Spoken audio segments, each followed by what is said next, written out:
everybody, and welcome to the Empowering Industry Podcast. I'm your host, Charlie K. Matthews, and I am excited to be here with some amazing people from the Colorado School of Mines and beyond, because I know that we're going to continue to work with them, but also there's doing so much in industry. So I'm excited to just really showcase our partners, and we are going to be partnering with Colorado School of Mines for EPIC, the Empowering Pumps and Industry Conference, on November 12th and 13th. And so I just keep learning, and I'm really fascinated of all the things that this college has to offer and to offer industry too. So without further delay, I will let our guest here introduce themselves. Iman, I'll let you go first. Okay, so hi everyone. My name is Iman Eldib. I graduated from bachelor's degree in chemical engineering. I live in Saudi Arabia, but I'm an Egyptian of nationality. Yeah, I worked in the industry for 3 years with my chemical engineering degree until I realized that I wanted to do more. So I applied to come to Colorado School of Mines, and I'm doing environmental engineering now.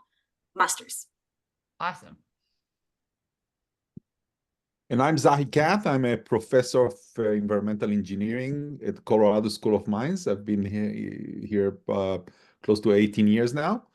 And I'm both teaching and directing research in water and wastewater treatment. I'm also, in addition, I have a joint appointment at the DOE National Renewable Lab, also here in Golden, where we do research related to energy and water and the impact on one another. Yes, and we're excited about that and having great minds like y'all working on that, because it's what we're trying to solve within industry. And so I love that all these pieces are coming together and we're working on that, because we've got to come up with better ideas. So I want to start with talking about kind of some of the research and projects that you're working on. And I love that we've kind of got our graduate student here working alongside you on that. So tell me what that's like. Who wants to go? Yeah, you start and she'll jump in. Okay, so I think, so again, as professors, we have two hats. One, we have to teach in the classroom, but then we have the opportunity to teach young engineers how to do research and how to solve real problems in the world. Again, in our case, problems related to water and wastewater. So we hire graduate students like Iman that take upon themselves to do the research, and research can take different approaches. It can be more scientific or more engineering. And I think the cool stuff about doing research at School of Mines is the incorporation of science and engineering. You cannot solve engineering problem without understanding the deep science of the problem.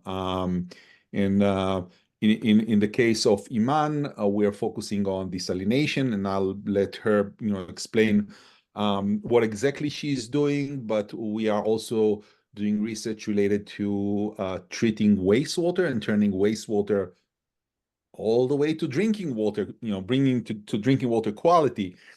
And we're doing research on recovering different sources or high value materials from wastewater, like ammonia, for example, that we can use as either as a fertilizer, or in the near future, looking at ammonia as a source of hydrogen for energy production. So these are the things that we are exploring, how to do it at the lower energy costs, more efficiently, to recover everything possible, not only 50% of, for example, of the ammonia, and to push to the 90s and more percent, and again, how to do desalination in extreme situations. Iman, tell us about it. Tell us about the project and just kind of that opportunity. How did you stumble upon it? And tell us, what's it like working there? Okay, so my project, in a nutshell, I would say it's a large-scale system. It's a reverse osmosis system that we're building to be able to test out 4 different reverse osmosis configurations on. So we have batch RO with different pressure exchangers, and then we have the CCRO, which is the closed circuit reverse osmosis, and then we have the conventional RO mode. So we can say it's a pilot scale. It's nothing like you would see in a lab, for example, or something that you would see like in a bench scale. It's industrial scale. So this has been the biggest it was the biggest surprise for me, because when I came to graduate school, I thought, okay, I worked in the industry and I did 3 years, and I've seen it all. I'm ready for all of the challenges that would come with, for example, like a lab scale or a bench scale. But then I realized that the system that I'm building and designing from scratch is something that I would see in the industry. So that was a really pleasant surprise. I got to be involved in all of the design of the system, starting from on paper, and now we're building it and fabricating everything. It's been a really great experience. Honestly, you get to pay attention to like all the details, where every wire goes, where every bolt goes. It's really great. And how I stumbled on it was basically Tzahi. So I spoke with Tzahi, and I remember the first thing that he told me, he was like, "Are you good with tools?" And I was like, "Oh, what does this have anything to do with it?" And he's like, "You have to build your system from the top." So yeah, we when I first got to Mines, I spoke with Tzahi. I read about his research, and I read about the facility that they have in Denver. And I was like, okay, this is definitely something that I want to do. And then we spoke, and I was lucky enough that we connected together and we were able to work together. Okay, I got so many questions based on that. Okay, first of all, were you good with tools? Had used these tools before? I'm learning. I'm learning. I Right? mean, I did work in the when I worked in industry, I worked in the field for a while. So I did 1 year of field work. So I feel like that really prepared me for what I'm experiencing right now. But it wasn't something that I've been exposed to a lot. So there's like a learning curve. But Zai has been extremely patient. He's a wonderful mentor, honestly. Yeah, and so I've seen this, so I have a daughter, and I experienced it myself too, but, it's that first initial, like, of grabbing the tool and doing it, and then it's like, "Oh, yeah, I got this," kinda thing, but it's that practice of it, and I think it's practice of everyone in every career, right? We build on that practice, but, for me, I feel like that's one of those areas that they kind of, highlight as being a negative, and so I love that you took that on, and it is learning, and it is, yeah, you're going to get better at using tools every step of the way. Right. But the other part is the scale and seeing. So I love a plant tour. And it's because they're massive pieces of equipment. So I've been to trade shows all over, and you see like their demo that they bring to the show. And then you go into a plant where it actually exists, and you're like, wow, it's just so amazing to see the scale of that. Okay, so Professor, tell us a little bit about why you picked her, how that all worked, and kind of where you see the project going. So I want to add on what Iman said. It's not that we're not doing small scale research in the lab. Sometimes for fundamental things that you don't understand if you got it correctly, if the process work, you do start with small scale.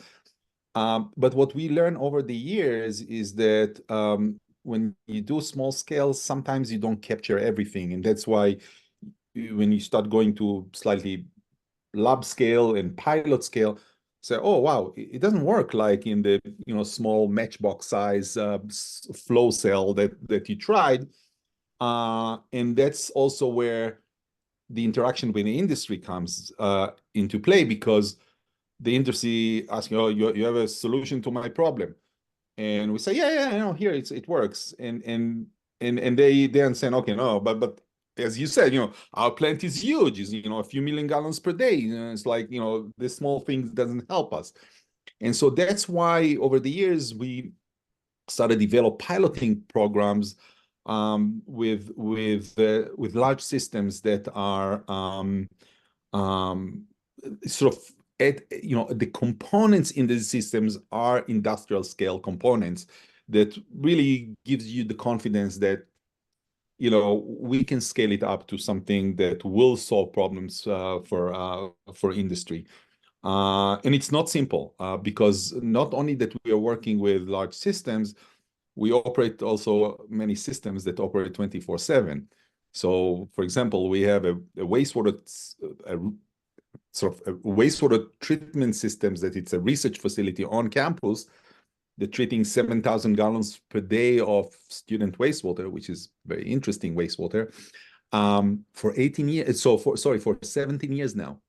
And it's operate 24/7, 17 years. So it's like it calls you in the middle of the night. Again, these are things that universities are not used to deal with. You know, students, you know, they want to sleep at night. But you know, we have students that wake up in the middle of the night to solve problem with these systems, and you learn a lot of things from that. And you know, again, one of the challenges is to find students like Iman to do the research on these type of systems. You know, not every person, not every student feel comfortable with large systems. And for us, you know, over the years, you learn, you know, to look at a person, to talk to them a few minutes, and to understand, oh, is it a good investment or not a good investment? And I think with Iman, she showed the confidence that you know, she showed that she has the confidence to deal with this, and we said, okay, we'll try it, and I think so far we are happy. I love it, and I'm just blown away that this is, again, students are exposed to this before they are working out in industry. It's setting them up for success. It's also helping the companies that they go to understand, like, if they don't have somebody, let's say, working in maintenance and reliability, and these things keep coming up, like, we know how frustrating that is before we go into that company. So we can be a voice in that. I think that's really important too. And in addition, we are working with many companies, so the student get to be exposed to these companies, to understand the companies, and the companies have the opportunity to watch these students as they, you know, grow academically. And what I tell people is that I don't remember when was the last time that I wrote a recommendation letter to one of my students. You know, there's no opportunity. They just, you know, Gobble them up. grab them and they take them, you know, before even they graduate. So many times I tell students, you know, stop thinking about what happened after school. If you work on these type of systems, these companies that need solutions and need engineers, they'll take you without asking questions. Okay, so for industry, people that want to get involved in these programs, how do they go about that? Somehow, eventually, they find us. But you know, we meet with many companies. We work with both manufacturing companies. We work with the consulting engineering firms, and they know what we are good at, and they come in and talk to us, Yeah, and we well, sit down. my goal with working there for Epic is to make sure that the pump industry, and I know they do, because I was, you know, interviewing people on the podcast, and Colorado School of Mines just kept coming up, and I was like, they are hiring out of this college, and so I just want more of industry to know how to work with y'all.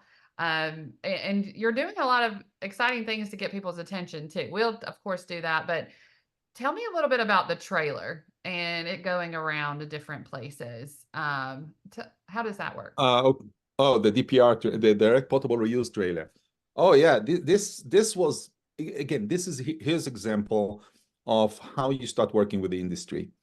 The story with this direct potable reuse mobile lab started with a large consulting firm that we worked with, and they hired many of our students. That's Corollo engineers. They approached us one day and say, hey, we're working with Colorado Springs Utilities, and they want to demonstrate potable reuse for the future, because they understand that in the future they'll need more water, and they are limited with their water sources. Do you want to partner with them to build this project to demonstrate? And I didn't think twice and said, oh, of course, no doubt. We have the tools, we know how to build these systems, we need to know how to incorporate them together, to integrate them, to build control systems. And so the three of us met at our Denver facility around the table. We started just talking about a few ideas. They thought that they will build a demonstration scale, stationary in one of their facilities. And slowly we talked and say, let's build it on wheels. So we'll do the project for you, and we are done. We'll start moving it from one community to another to demonstrate to others that that's a viable thing, to take wastewater, to treat it, and then to upgrade it to all the way to drinkable water. And that's what what happened. We built a program, we wrote a proposal, we got a very nice funding from the Colorado Water Conservation Board and from the NSF and from many companies that contributed equipment for this trailer. We did the design with the help from Corollo engineers, and then students and staff at School of Mines in our Denver facility, we bought it. It's a 35-foot long cargo trailer. We bought it, naked, and we started designing and building things into it. And eventually in June 2021, we deployed it in Colorado Springs. It operated there for a year. Then we moved it to city of Aurora, then to city of Littleton Inglewood, now in Denver back. It's running 24/7, and it already generated close to 4 million gallons of drinkable water from wastewater. What such a rewarding, such a rewarding project for everybody involved. Man, I'm wondering, just from your experience as a student there, and kind of that inspiration that you're getting, kind of the hands-on, what do you feel like that has set you up for success, moving forward? And how's that? Absolutely. So it's the paying attention to details and understanding things that usually you would see at face value. Like you would never actually, if you see, for example, like a system that's being built, you ask questions like, why do you use this and why do you use that? And then they tell you and you just move on. But with systems like this, and with designing the system yourself, and with like Tzahi said, taking the trailer absolutely naked and then filling up everything that's in there, you get to make decisions and you get to ask questions and look at perspectives that you would not normally consider. So I feel like this has prepared me much more than any experience that I got in the field or in the industry from before, because it's building something up from nothing is something, it's like an experience that you don't get to experience every day, So it's been absolutely enriching, honestly. Yeah, and it's just that trusting ourselves too in the design, right? And being able to ask questions, I think, is really important, and great advice for people. And I don't think if you're just, kind of being told what to do, then you're not even thinking with that part of the brain, right? Like, it's like, okay, let's get in there. And so I love, we're working with WE2ST too, and on a, here's the problem. Let's get a bunch of great minds together to think about it. And I love the part where they were saying, it may not even be the problem that they thought it was. There may be a completely different problem that they haven't thought about that's leading to this. And I thought that was wonderful.